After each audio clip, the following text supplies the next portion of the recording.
સ્વાધ્યાયનો 5.15 છે. તેમાં શું કહે છે કે 10 કેજી અને 20 કેજી દળ ધરાવતા બે પદાર્થો છે એ અને બી. તેને લીસી સમક્ષિતિજ સપાટી પર રાખી એક હલકી દોરીના છેડાઓ સાથે બાંધેલ છે. એફ બરાબર 600 ન્યૂટનનું એક સમક્ષિતિજ બળ લાગે છે. તો એ પર, પહેલા કિસ્સામાં એ પર અને બીજા કિસ્સામાં બી પર દોરીની દિશામાં લગાડવામાં આવેલ દરેક કિસ્સામાં તેનું તણાવ કેટલું હશે તે શોધવાનું છે. તો અહીંયા જે આપણને આપ્યું છે શું છે, M1 આપ્યું છે. M1 કેટલું છે, 10 કેજી છે. ત્યારબાદ M2 કેટલું છે, 20 કેજી, બરાબર. અને તેના પર લાગતું બળ, સમક્ષિતિજ દિશામાં લાગતું બળ F બરાબર 600 ન્યૂટન આપ્યું છે. અને તેના માટે તણાવ શોધવાનું છે. તણાવ એટલે કે ટી શોધવાનું છે. હવે આપણે કયા કિસ્સા માટે લઈએ છીએ, તો જે સમક્ષિતિજ બળ લગાડીએ છીએ એ F પદાર્થ એટલે કે જે બળ F લગાડીએ છીએ તે ભારી પદાર્થ કયો છે, M2 છે. તો M2 છે એના ઉપર બળ લગાડીએ ત્યારે શું પરિસ્થિતિ રચાય તે જોઈએ. તો અહીંયા લખીએ કે પદાર્થ, પહેલો કિસ્સો, બરાબર. પદાર્થ બી પર બળ લગાડીએ તે સ્થિતિ, બી પર બળ લગાડીએ તો હવે શું થશે જોઈએ. તો એ અને બી બંને ગતિમાં છે, એટલે કે આ બંને ગતિમાં હોય તો તેમના પર લાગતું બળ, તણાવ બળ અને તેનામાં લાગતું તેનું જે બળ છે તે F એ બંને સમાન થશે ને. જે N બરાબર W શીખી ગયા એ મુજબ આ બાજુ લાગતું અને આ બાજુ લાગતું બળ બંને કેવું થશે, સમાન થશે, બરાબર. તો લખીશું આપણે F બરાબર T. અહીંયા F શું લઈશું આના માટે, M1A માટે M1A બરાબર T. આ સમીકરણ નંબર 1 છે ધારો કે. તેવી જ રીતે આ સમીકરણ માટે જોઈશું. તો આ સમીકરણ માટે આ બાજુ કયું બળ લાગે છે, M2A લાગે, આ બાજુ M2A લાગે. તો લખીશું M2A બરાબર આ દિશામાં લાગતું બળ, કુલ બળ F છે અને એનામાંથી એનું તણાવ બળ જે વિરુદ્ધ દિશામાં જાય છે એ શું કરીશું, માઇનસ. માટે M2A બરાબર F માઇનસ T. આ સમીકરણ નંબર 2, બરાબર. હવે સમીકરણ 2 ને 1 વડે ભાગતા, સમીકરણ 2 ભાગ્યા સમીકરણ 1 કરીએ તો શું થાય, સમીકરણ 2 ભાગ્યા 1 કરીએ તો થાય છે M2A બરાબર F માઇનસ T. આ પહેલા કિસ્સા માટેની આકૃતિ ડ્રો કરેલી છે, બરાબર. M2A બરાબર F માઇનસ T અને M1A બરાબર T છે. તો એ બંનેને ભાગવામાં છે એટલે કે બંનેની નીચે ભાગાકાર એના બરાબર ને. તો M2A અને M1A તો એમાંથી તો કેન્સલ થઈ ગયા, બચ્યું શું, M2 અપોન M1 બરાબર F upon T minus 1 T upon T એટલે શું થશે, 1 બચે ને, માટે 1. હવે M2 અપોન M1, M2 નું દળ કેટલું છે 20, M1 કેટલું છે 10, આપ કેટલું લાગે છે 600 અને અહીંયા T -1. આ 0 0 કેન્સલ, આ બાજુ એ કામ કરીએ એટલે શું થશે 3 અને આમ જશે એટલે કે આ બે છે એમના એમ અને ઓછા 1 એટલે હું વત્તા 1 થશે. મેં ડાયરેક્ટ કર્યું હતું, ડાયરેક્ટ 3, બટ અહીંયા જોઈ લો એમને T.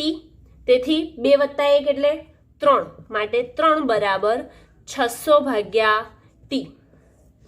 તેથી T બરાબર શું થશે, 600 ભાગ્યા 3. T ને કરતા બનાવો, 3 નીચે લઈ જાઓ, 600 ભાગ્યા 3 કેટલા આવે છે, 200 ન્યૂટન આવે છે. ક્યારે, જ્યારે બી પર બળ લગાડીએ છીએ ત્યારે. હવે એવી જ રીતે આ જે પરિસ્થિતિ છે એને એક્ઝેક્ટ ઊંધી કરી દઈએ. એટલે કોના પર બળ લગાડીશું, એ પર બળ લગાડીશું. એટલે કે અહીંયા એ પર બળ લગાડીએ એટલે આ બળ જતું રહ્યું, બરાબર. એ પર બળ લગાડીએ એટલે અહીંયા તણાવ બળ ધારો કે T' લઈ લઈએ અને આનું તણાવ બળ પણ ટી ડેશ લઈ લઈએ તો શું થાય? M1A અને M2A માટે જ જોવાનું ને આપણે તો હવે અહીંયા આટલું રફ કરી દઉં છું.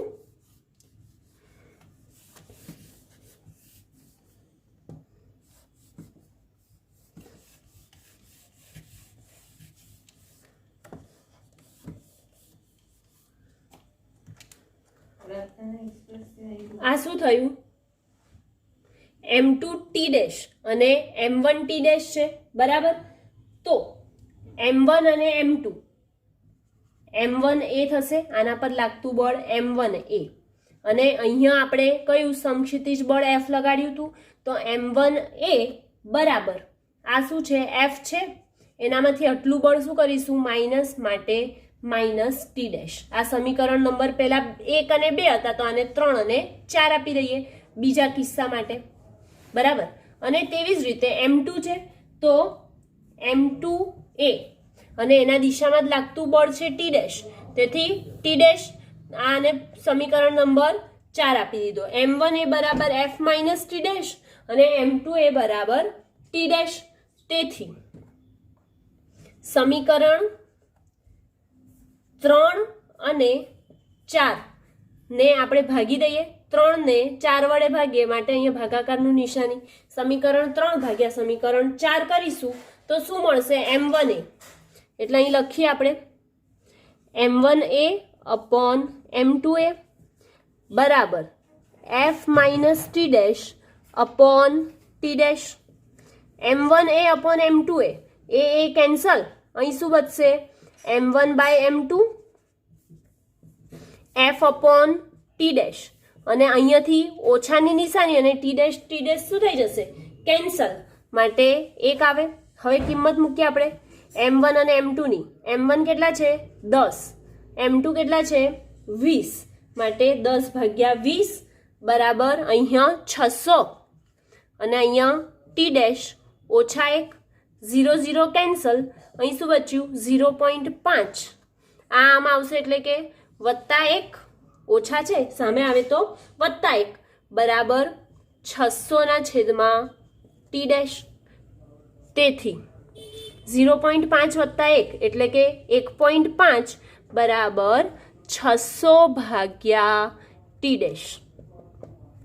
તેથી ટી ડેશને કરતા બનાવીએ તો ટી ડેશ બરાબર થાય છે 600 ભાગ્યા 1.5. હવે આ પોઈન્ટની નિશાની કાઢીએ જો છેદ ઉડાવવો હોય તો, નહીં તો ડાયરેક્ટ આપણે તો કેલ્સી છે, કેલ્સી કરો.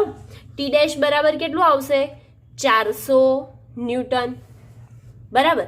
એટલે કે પેલામાં જે બળ M2 પદાર્થ પર લગાડતા હતા, એટલે કે B પદાર્થ પર લગાડતા હતા, ત્યારે તણાવ કેટલું આવતું હતું? 200 ન્યૂટન આવતું હતું. હવે જ્યારે એ પદાર્થ પર એટલે કે હલકા પદાર્થ પર લગાવીએ ત્યારે તણાવ બળ કેટલું થઈ જાય છે? 400 ન્યૂટન જેટલું થાય છે. ઓકે, આમ આપણો જે પ્રશ્ન છે એ અહીંયા કમ્પ્લીટ થાય છે. સ્વાધ્યાયનો આજે આપણે પ્રશ્ન નંબર 16 જોઈએ. શું કે છે? 8 kg અને 12 kg દળના બે પદાર્થો ઘર્ષણ રહિત ગરગડી પરથી પસાર થતી એક ખેંચાય નહીં તેવી દોરીના એક છેડે બાંધેલા છે. આ દળોને છોડી દેવામાં આવે તો તેમનો પ્રવેગ અને દોરીમાંનું તણાવ શોધો. ઓકે, તો આપણને જે આપ્યું છે તે પહેલા દર્શાવીએ. શું આપ્યું છે અહીંયા? તો પહેલા તો પ્રશ્ન નંબર 16 શું આપ્યું છે? એક પદાર્થનું દળ M1 6 kg આપ્યું છે અને બીજા 8 kg છે, અને બીજા પદાર્થનું દળ M2 બરાબર 12 kg આપ્યું છે. ઓકે, અને તેને કેવા જોડેલું છે? ઘર્ષણ રહિત ગરગડી સાથે જોડેલું છે. એટલે કે આ કોઈ હૂક છે, બરાબર.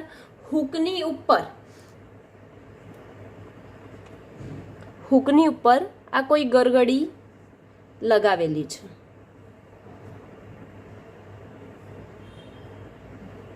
બરાબર. આ ગરગડી છે એના ઉપર એક દોરી લગાવેલી છે. તો એક બાજુ જે વજન છે તે કયું છે? 8 kg નું છે. તો અહીંયા હું દર્શાવી દઉં છું કે M1 દળ, M1 એટલે 8 kg એવું સમજી જઈશું આપણે. અને એક બીજું છે જેનું વજન વધારે હશે, એ ક્યાં હશે? નીચે તરફ નમેલી હશે. આપણે ત્રાજવું જોઈએ છે તો એને લટકાવીએ તો જે બાજુ વજન વધારે હોય એ બાજુ એ શું થઈ જાય, નમી જાય. તો આ બાજુ વધારે હશે, કોનું વજન વધારે છે, M2 નું વધારે, માટે અહીંયા M2 આવશે. હવે આ દોરી છે, બરાબર, તો આ દોરી છે એ ક્યાં બાજુ પ્રવેગિત થશે, ઉપર સાઈડ, એટલે કે જે બાજુ વજન વધારે હશે એ બાજુ એ શું થશે, પ્રવેગિત થશે. અને આ બાજુ ક્યાં આવશે, નીચે બાજુ પ્રવેગિત થશે. અને તણાવ બળ લાગે છે, બરાબર, દોરી છે એટલે કે એનું તણાવ બળ, ખેંચાય એના માટે જે બળ લાગે એ કયું બળ, તણાવ બળ. તો તણાવ બળ ક્યાં લાગશે, એની વિરુદ્ધ દિશામાં લાગશે ને, માટે તણાવ બળ ઉપર તરફ T જેટલું લાગે છે. તો આ નીચે જે પદાર્થ છે એનું ગુરુત્વ બળ કયું લાગશે, M2G, અને આ પદાર્થ માટે કયું લાગશે, M1G. ઓકે, હવે આપણે આ જોઈ લીધું. આપણે શોધવાનું શું છે, દોરીમાંનું તણાવ શોધો. એટલે કે દોરીમાં જે તણાવ બળ ઉદ્ભવે છે તે આપણે શોધવાનું છે, T શોધવાનું છે. તો સૌથી પહેલા પ્રવેગ એ છે આમ બાજુ જાય છે. કેમ જાય છે એમ કીધું, કેમ કે જે બાજુ વજન વધારે છે એ બાજુ એ દોરી શું થશે, પ્રવેગિત થશે ને, બરાબર. તો M1 નો પ્રવેગ ઉપર તરફ હશે, જ્યારે M2 નો પ્રવેગ ક્યાં હશે, નીચે તરફનો હશે. તો હવે આના ઉપરથી સમીકરણ 1 લખીએ. તો તણાવ બળ જે છે, આનામાં તણાવ બળ લાગશે. તો આનામાં તણાવ બળ જે લાગે છે એ આ બળ માઇનસ કરી એટલું લાગશે, એટલે કે T ઇઝ માઇનસ M1G.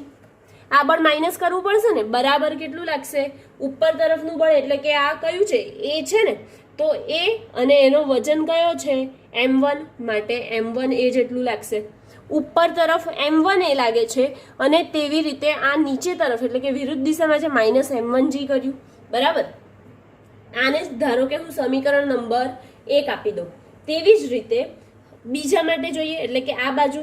તો આ બાજુ જે છે, જે પ્રવેગ લાગે છે, પ્રવેગ ક્યાં લાગે છે, નીચે તરફ લાગે છે. તો હું લખી શકું કે M2A બરાબર, જે પ્રવેગ છે નીચે તરફ છે અને તણાવ ક્યાં છે, ઉપર તરફ. માટે તણાવને શું કરીશું આપણે, ઉપર તરફ છે એને માઇનસ કરીશું, અને જે નીચે તરફ છે એને પ્લસમાં લઈશું. માટે M2G પ્રવેગ આમ બાજુ, આ બાજુ પ્રવેગિત થવાનું ને, કેમ કે આ તો ઉપર બાજુ જાય છે, આ બાજુ ઉપર જાય છે, એટલે આને માઇનસ બતાવ્યું. આ નીચે આવશે કેમ કે વજન અહીંયા વધારે છે, માટે M2G માઇનસ T જેટલું થાય આ તણાવ બળ. તો આને સમીકરણ નંબર હું ધારો કે 2 આપી દઉં, બરાબર. હવે સમીકરણ 1 અને સમીકરણ 2 બંનેનો આપણે સરવાળો કરીએ. તો સમીકરણ 1 વત્તા સમીકરણ 2 કરીએ તો શું થાય, આને M2A છે, અહીંયા M2G છે. તો અહીંયા પહેલા આ બે તણાવવાળા જે છે એ બે પદોને અને આ બે પદોને જોડે લઈ લઈએ. તો જો M2G minus T plus T minus M1G થશે, બરાબર. એ બંનેની આપણે આ વાળી સાઈડ લીધી, T વાળી જોડે લીધી. પછી આ બે બાકી રહ્યા તો આ બેને સરખાવી દઈએ. તેથી M2A વત્તા M1A થાય કે ના થાય, થાય. ઓકે, તો M2A લખ્યું. ખાલી અહીંયા હવે આ સરવાળો છે તો કાઉન્સ ખોલી દઈએ તો શું થઈ જશે, M2G minus T plus T minus M1G is equal to, આમાંથી શું કોમન નીકળે છે, એ કોમન, તેથી M2 પ્લસ M1. તેથી minus T plus T cancel. અહીં શું બચ્યું, અહીંયા શું કોમન છે, G કોમન, માટે G કોમન બચ્યું શું, M2 માઇનસ M1 બરાબર એ M2 પ્લસ M1. ઓકે, હવે આપણી પાસે G છે, G ગુરુત્વ પ્રવેગ લાગે આપણને ખબર કે 10 છે, પણ આપણી પાસે એ નથી, માટે એને કરતા બનાવીએ, જે શોધવાનું છે એને કરતા બનાવીએ. તેથી એ બરાબર M2 માઇનસ M1 G. આ એઝ ઇટ ઇઝ એમનું એમ લખ્યું, અને આ જે છે ક્યાં આવશે, છેદમાં આવે, માટે M2 પ્લસ M1, બરાબર ને. હવે આપણે એની કિંમત મૂકીએ. તો કિંમત મૂકીએ તો શું થઈ જશે, એ બરાબર M2 માઇનસ M1. M2 કેટલા છે, 12 ઓછા 8, અને એના છેદમાં કેટલું લખીશું, M2 વત્તા M1, એટલે કે 12 વત્તા 8. ગુણ્યા જી છે, જી એટલે કેટલા લઈએ છીએ આપણે 10 મીટર પર સેકન્ડ સ્ક્વેર લઈએ છીએ માટે 10, તો 12માંથી 8 જાય તો 4, 12 ને 8 20 ગુણ્યા 10, 0 0 કેન્સલ, પ્રવેગ કેટલો આવ્યો એ બરાબર 2 મીટર પર સેકન્ડ સ્ક્વેર આવ્યો. આ આપણો શું આવી ગયો? પ્રવેગ આવી ગયો. આપણે તો શું શોધવાનું છે? તેનું તણાવ બળ શોધવાનું છે. તો તણાવ બળનું સૂત્ર શું થાય? એ બંનેનો સરવાળો થશે. બંને બાજુ જે બળ લાગે છે એ બંને બળોનો સરવાળો માટે ટી બરાબર m1g પ્લસ m1a, કોઈ પણ એક સૂત્રમાં મૂકીએ તો ટી બરાબર, આને આમ બાજુ લઈ લીધું તો m1g બરાબર m1a થાય. હવે કિંમત મૂકીએ, m1 આમાંથી કોમન, g પ્લસ a બરાબર, તો g પ્લસ a છે તો m1 કેટલા છે આપણી પાસે 8, g કેટલા છે 10 મીટર પર સેકન્ડ સ્ક્વેર, પ્રવેગ કેટલો મેળવ્યો આપણે 2 મેળવ્યો માટે 2, 8 10 ને 2 કેટલા થાય? 10 ને 2 12, તેથી 12 અઠા કેટલા થાય? 12 અઠા 96 ન્યૂટન બળ છે માટે શેમાં આવે? ન્યૂટનમાં. તો આપણને આનું તણાવ બળ, જે દોરી ખેંચાય છે એ બળ આપણને તણાવ બળ અહીંયા મળી ગયું અને એની સાથે આ દાખલો છે એ કમ્પ્લીટ થાય છે. ઓકે, શું કર્યું? પહેલા જે બળ લાગતું હતું તે બળ લીધું, એટલે કે અહીંયા આ જે m1 પદાર્થ છે એના માટે સમીકરણ 1 લીધું, તો અહીંયા જે લાગતું હતું તણાવ બળ એ m1g થી વિરુદ્ધ દિશામાં હતું, એટલે આને શું કર્યું? માઇનસ કર્યું, એટલે કે t માઇનસ m1g બરાબર આ ઉપર તરફ છે માટે m1a કર્યું. અને તેવી જ રીતે આ નીચે બાજુ છે તો આપણે એનામાંથી શું કર્યું? તણાવ બળને બાદ કર્યું, આ બંને બળોને સરવાળો કર્યો બરાબર. એટલે કે m1 m2a બરાબર m2g માઇનસ m2g માંથી t માઇનસ કર્યું અને આમાં m1g માઇનસ કર્યું. ઓકે, એટલે કે એની સાથે અહીંયા આ જે 5.16 જે છે સ્વાધ્યાયનો પ્રશ્ન તે કમ્પ્લીટ થાય છે. 5.17 સ્વાધ્યાયનો પ્રશ્ન જોઈએ. પ્રયોગશાળાની નિર્દેશ ફ્રેમમાં એક ન્યુક્લિયસ સ્થિર છે. જો તે 2 નાના ન્યુક્લિયસોમાં વિભંજન પામે તો દર્શાવો કે તે નિપજો વિરુદ્ધ દિશામાં જ ગતિ કરવા જોઈએ. આપણને શું કહે છે કે એક પ્રયોગશાળામાં જે 2 નિર્દેશ ફ્રેમો છે એમાં એક ન્યુક્લિયસ કેવો છે? સ્થિર છે પોતાની જગ્યા પર, અને જો તે 2 નાના ન્યુક્લિયસોમાં વિભંજન પામે, એટલે કે એક ન્યુક્લિયસ છે આપણી પાસે અને એ જો નાના 2 ન્યુક્લિયસોમાં વિભંજન પામે તો શું કરે? નિપજો વિરુદ્ધ દિશામાં, એ બંનેની દિશા કેવી હોય? નિપજો વિરુદ્ધ દિશામાં જ ગતિ કરવા જોઈએ, એવું આપણે અહીંયા દર્શાવવાનું છે. તો ધારો કે ન્યુક્લિયસનું દળ અને તેનો શરૂઆતની ઝડપ, ન્યુક્લિયસનું દળ ધારો કે m લઈ લઈએ અને તેની શરૂઆતની ઝડપ ધારો કે v છે. તો અહીંયા આપણે શરૂઆતમાં ધારવું પડશે કેમ કે આપણને કશું આપ્યું નથી, માટે ધારો કે ન્યુક્લિયસનું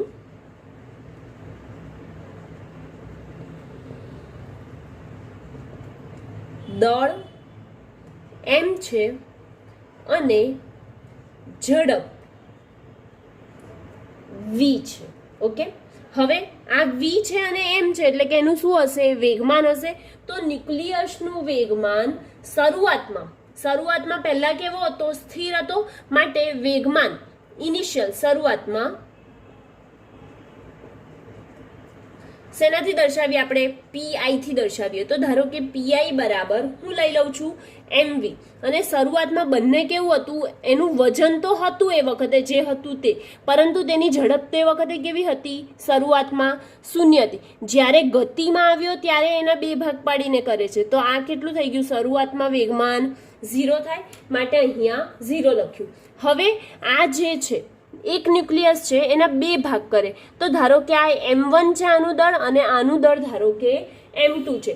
તે વખતે તેમનો વેગ v1 અને v2 અનુક્રમે છે. હવે v1 અને v2 અનુક્રમે બંનેનો વેગ હોય તો આપણે વેગમાન સંરક્ષણનો નિયમ જાણીએ, પરંતુ અહીંયા લખી કાઢીએ થોડુંક કે 2 ટુકડા કરીએ કરતા તેમનો વેગ તેમનું દળ m1 અને શું છે? m2 છે બરાબર, અને તેમની ઝડપ અથવા તો વેગ કંઈ પણ લખી શકશો, ઝડપ v1 અને v2 છે. ઓકે, આ આપણે અહીંયા દર્શાવ્યું. તો હવે વેગમાન સંરક્ષણનો નિયમ ભણી ગયા. શું થાય કે એમનો બેઝિક સરવાળો બરાબર 0 થશે. તો વેગમાન સંરક્ષણ ના નિયમ પરથી અંતિમ વેગમાન જોઈશે ને આપણને. આ પ્રારંભિક તો કેટલું મળ્યું? 0 મળ્યું, પરંતુ અંતિમ વેગમાન pf બરાબર આ બંનેનો સરવાળો થશે. તેથી m1 v1 plus m2 v2. Okay, હવે m1 v1 plus m2 v2 થાય તો આપણે વેગમાન સંરક્ષણનો નિયમ ભણી ગયા કે ઇનિશિયલ એટલે કે જે અંતિમ વેગમાન છે એ પ્રારંભિક વેગમાનના બરાબર હોય છે. વેગમાન સંરક્ષણનો નિયમ. નહીં તો જો યાદ ના હોય તો ફરીથી જે વિડીયો છે વેગમાન સંરક્ષણની થિયરીનો તે જોઈ લઈશું તો એકદમ આપણને ધ્યાન આવી જશે. બરાબર, તો pf બરાબર m1 v1 plus m2 v2. તો અહીંયા pf જે છે, pf બરાબર શું થાય વેગમાન સંરક્ષણના નિયમ પરથી ઇનિશિયલ થાય, pf બરાબર pi. આપણી પાસે pf કેટલું છે? m1 v1 plus m2 v2 અને pi કેટલું છે? 0 છે, તો 0 લખ્યું. m1 v1 plus m2 v2 બરાબર 0. તેથી હવે આ 0 છે તો એને એક સાઈડ આપણે ચેન્જ કરી શકીએ ને. તેથી m1 v1 બરાબર માઇનસ m2 v2 થાય કે ના થાય? હા, m1 v1 બરાબર માઇનસ m2 v2 થાય કે ના થાય? થાય. ઓકે, એને સામે બાજુ લઈ જાય એટલે કે નિશાની ચેન્જ થઈ જાય, માટે માઇનસની સાઇન આવે. હવે આપણે જો v2 શોધવાનો થાય, શું v2 શોધવાનો થાય એટલે કે જે બીજો પદાર્થ છે તેની ઝડપ શોધીએ આપણે. તો એ આપણે તો ખાલી શું બતાવવાનું છે? બંને એકબીજાને વિરુદ્ધ છે તેવું જ બતાવવાનું છે ને, આ બંનેની ગતિ. તો આપણે સૌથી પહેલા કરતા કોને બનાવીએ? v2 ને. ધારો કે v2 શોધીએ છે માટે જો v1 શોધતા તો પણ એ જ રીતે થતું. બરાબર, તો v2 બરાબર m1 અને આ ક્યાં આવશે? છેદમાં, માટે m1 ના છેદમાં m2 અને આ v1 એમના એમ. ઓકે, પણ અહીંયા માઇનસની સાઇન છે તો આ સામે બાજુ જતી રહેશે, માટે માઇનસની સાઇન આવી. તેથી v2 બરાબર કેટલું આવ્યું? Minus m1 upon m2 into v1. હવે અહીંયા આ જે છે વેગ છે તેમની માઇનસ નિશાની એટલે કે જે નેગેટિવ નિશાની છે એ શું દર્શાવે છે? ઋણ નિશાની દર્શાવે છે કે બંને નાના ટુકડાની નીપજ જે મળે છે તેમની ઝડપ કેવી છે? વિરુદ્ધ દિશામાં છે, માટે તેમનામાં જે નીપજો છે તે પણ કેવી હશે? એમની નીપજોની ગતિ વિરુદ્ધ દિશામાં હશે. નેગેટિવ નિશાની દર્શાવે કે બંને ટુકડાની દિશા વિરુદ્ધ હશે. ઓકે, એટલે કે એની સાથે આ પ્રશ્ન છે 5.17 તે કમ્પ્લીટ થાય છે. 5.18 એટલે કે 18મો પ્રશ્ન છે 0.05 kg દળના 2 બિલિયર્ડ બોલ 6 મીટર પર સેકન્ડની ઝડપથી ગતિ કરતા અથડાય છે અને તેટલી જ ઝડપથી પાછા ફેંકાય છે. દરેક બોલને બીજા વડે લગાડેલો આઘાત કેટલો હશે? સૌથી પહેલા દળ આપ્યું છે તે લખીએ. કેટલું આપ્યું છે? m બરાબર અહીંયા આપ્યું છે આપણને 0.05 kg. ઓકે, અને તે દળ આપ્યું છે અને તેનો ઝડપ કેટલી છે? v બરાબર 6 મીટર પર સેકન્ડ છે અને બળનો આઘાત આપણે શોધવાનો છે. તો બળનો આઘાત કેટલો થાય? ઓકે, આ આપણે શોધીશું. તો સૌથી પહેલા બળનો આઘાત એટલે કે વેગમાનમાં થતો ફેરફાર થાય કે ના થાય? હા, આ વેગમાનમાં થતો ફેરફાર થાય. તો આપણે લખી કાઢીએ કે સંઘાત પહેલા જ્યારે અથડાતો નથી ત્યારનું વેગમાન, સંઘાત પહેલાનું વેગમાન જોઈએ. તો સંઘાત પહેલાનું વેગમાન p1 આપીએ નામ, ધારો કે એને. તો p1 બરાબર શું થશે? mv. m કેટલું છે? 0.05 kg ઇન્ટુ વેગ 6 માટે 6 પંચા 30 એટલે કે 0.3 kg મીટર પર સેકન્ડ અથવા તો ન્યૂટન સેકન્ડ લખી શકાય, બરાબર. હવે સંઘાત બાદ એટલે કે અહીંયા કોઈ બોલ ફેંકે છે, આ જગ્યાએથી બોલ ફેંકે તો તે કશે અથડાતો નથી, તો ડાયરેક્ટ કોઈની જોડે જશે, તો કોઈની જોડે જશે ત્યારે તે અથડાતો નથી, ત્યારનું વેગમાન લખ્યું. હવે અહીંયા અથડાઈ ગયો પછી પાછું એટલા જ વેગથી એ ગતિ કરે છે, એટલે કે એટલું જ વેગમાન ધરાવે છે, એટલી ઝડપથી ગતિ કરે તો આપણે ફરીથી સંઘાત બાદનું વેગમાન, ધારો કે એને નામ શું આપ્યા આપણે, P2. તેથી P2 બરાબર mv. Okay, mv. પરંતુ આમાં ઝડપ જે છે એ પહેલા આ બાજુ હતી શરૂઆતમાં, તો આ ધન દિશા લીધી, તો આ વિરુદ્ધ દિશા થઈ ગઈ, માટે અહીંયા શેની નિશાની કરીશું, માઇનસની નિશાની કરીશું, પરસ્પર વિરુદ્ધ દિશા છે માટે. તો અહીંયા શું આવશે, m એટલે 0.05 kg ઇન્ટુ -6, તો માઇનસની સાઇન બહાર કાઢીએ તો જવાબ કેટલો આવે, -0.3 kg મીટર પર સેકન્ડ થાય. હવે આપણે ભણી ગયા કે વેગમાનમાં થતો ફેરફાર